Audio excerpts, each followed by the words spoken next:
What's up guys? Let's talk about how I like to smoke ribs on a charcoal Kamado. First up, give them a good pat down with some paper towels to remove all that moisture. Then what you want to do is grab you a paring knife and on that bone side, find a corner and you want to kind of just lift up that membrane on one corner of the bone side, just enough to where you can grab a paper towel and grip it and pull that membrane completely off. Then what you need is a binder of sorts. Some like to use mustard, I like to use olive oil.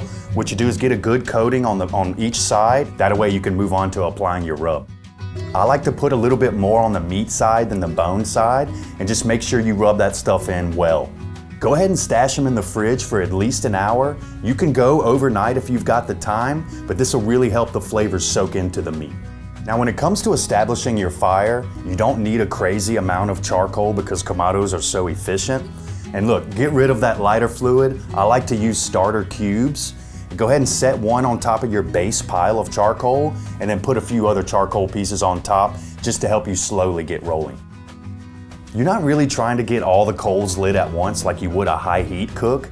This small fire will cruise at smoking temps for hours. Once you see a little ash over, you know your coals are good to go. Go ahead and shut that lid and let all that ceramic warm up. You're wanting to ease into that smoking temperature of about 220. Don't worry if your Kamado is taking a long time to kind of warm up. Give your Kamado at least 30 minutes to stabilize. Somewhere about an inch and a half on the bottom vent, and then on top vent will look kind of like this. If you do need to adjust, just remember, less airflow equals less heat. Once you get the temperature where you want it to be, go ahead and throw 3 or 4 wood chunks around the fire so that you get gradual smoke throughout the cook. Now remember, for smoking, you want to go with indirect heat. Your Kamado's deflector plates will sit above the coals and below your cooking grates.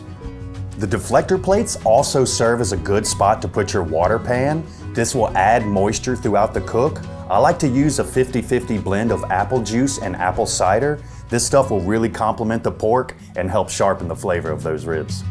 And look, a lot of people like to talk about the ease of smoking on pellet grills, but once you get your Kamado cruising, it's really a worry-free grill. The Kamados are so well insulated that they can cruise at smoking temps for hours. After about the first hour, I like to go ahead and check in on the ribs, maybe give them a little spritz with my apple cider and apple juice mixture, just to make sure none of the edges are kind of charring or getting too dried out. Same goes for the 2 and 3 hour mark. You just want to check in about every hour and make sure you're spritzing those areas that look like they're lacking moisture.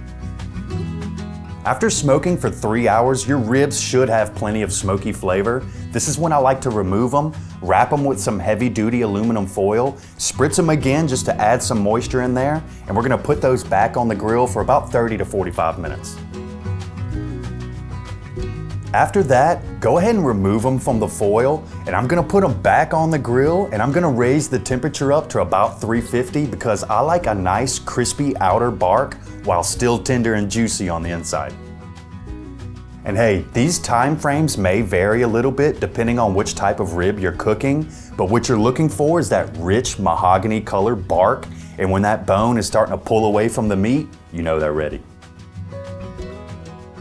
And at this point, I like to go ahead and lightly tint them with some aluminum foil for about 10 to 15 minutes.